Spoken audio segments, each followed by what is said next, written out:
So the previous owners decided to cover a lot of the original details of this 1900 home. That includes nailing plywood over all the doors to hide the shaker style and painting the wood. How do we figure this out, you might ask? Well, here's a throwback to some of the nails popping out and the separation you could see in some spots, both of which were a dead giveaway. So we're now slowly refinishing all 13 doors throughout the house.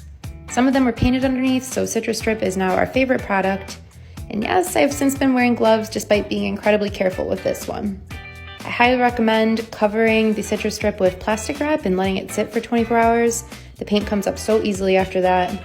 All the hardware for this door are currently soaking in white vinegar, so the paint comes off, and we'll need to use a smaller sander to get into all the nooks and crannies as well. And I'm almost out of time, so like and follow for part 2. We'll show the stain in the finished product. See ya! Wow, hi! We never expected our last video to receive all the attention that it did. If you're following along, we're in the process of refinishing all of the solid wood interior doors in our 1900 fixer-upper. After removing the plywood and stripping the paint, we did a lot of sanding. Vinegar helped us remove paint and grime from the brass hardware. Someone suggested using mineral spirits to remove any remaining varnish, and that worked really well too.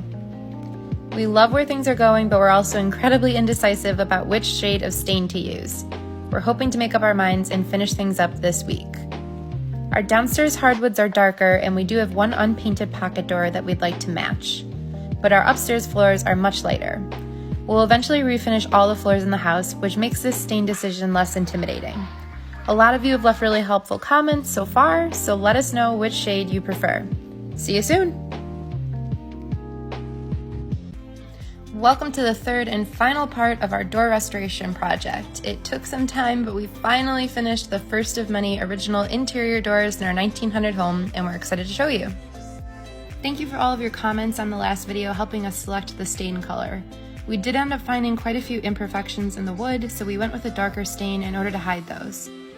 We very quickly learned that refinishing old wood is not a quick or an easy task, so we've decided to take our time on the remaining doors and work on some other projects simultaneously.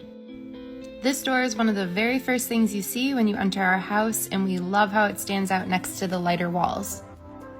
For comparison, here is one of the painted doors right next to it that we have not touched yet. Thank you again for following along, and we'll see you soon!